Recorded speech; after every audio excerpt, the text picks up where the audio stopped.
أسوأ بودكاست عملته في حياتي ده كان كلام جو روغان. حواس طبعا كان محتاس وناقص يعمل زي الناس ويروح يعمل حمام. جو كان كل شويه يسأله على اساس ان يلاقي رد مقنع من حواس. حواس حاطط لي السيجار في بقه ومعوج قوي ومش عايز يتكلم حتى، ولما كان يرد عليه يقول له كله موجود. طيب كله موجود فين؟ يقول له موجود في الكتب، في الكتب بتاعتي. طب فين الكتب بتاعتك؟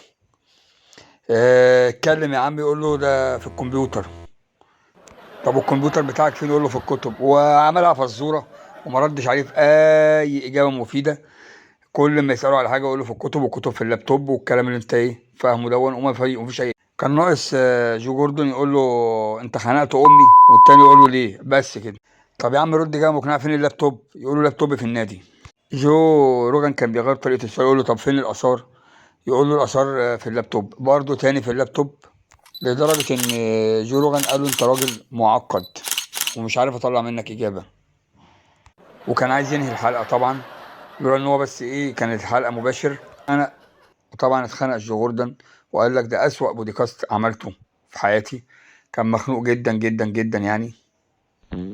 والاستاذ زي حواس حاطط السيجار في بقه معوج قوي ومش عايز يرد اجابه صريحه، وكل كلامه كان مبهم. طبعا صفحه جو عليها 19 مليون متابع، كلهم استاءوا من هذه الحلقه يعني، وما كانش ليها ردود فعل غير ردود سلبيه جدا للغايه. وبوظت الحلقه.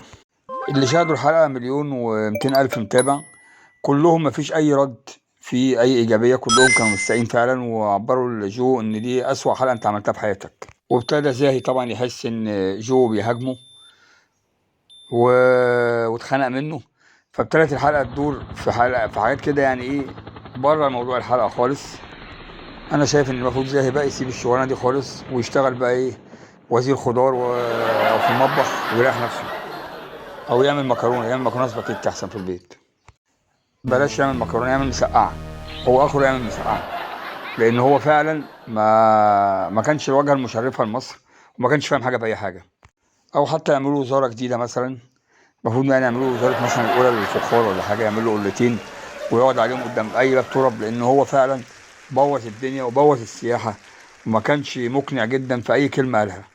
وطبعا هو ما قالش كلمه عدله، فده بيؤدي لان هو بيحب الاكل اللي انا اعرفه يعني. فده يخش المطبخ، يا اما يقدم في سي بي سفره ولا حاجه، يقدم لنا اكلات مصريه شعبيه، واخر كمان يقدم اكلات شعبيه مصريه. لان هو فعلا فعلا كان سيء للغايه، ما عملش اي حاجه مفيده لاي حاجه. او لو هو بقى مصمم على الشغلانه دي، يبقى المفروض بقى يودوه خان الخليلي، واخره خان الخليلي برضه. يقعد قدام شارع خان الخليلي يبيع في شويه سبح وشويه تحف. واللي يغيظك بقى ان هو في ظل ان ده اسوأ بودكاست عمله جورغان، طالع عمرو اديب بقى يمدح فيه ويقول لك ده نشر السياحه وده دعايه للسياحه وهو وفر لنا كتير ووفر لنا الملايين وان زي حواس فعلا عالم اثار ونفخ وكذب على الفاضي. وانا بصراحه كنت شايفه ان هو شبه اسماعيل ياسين في فيلم ابن حميدو. هو عمال يبص بالمنظار وعايز يعرف فين بطن الزير. منك لله يا حواس.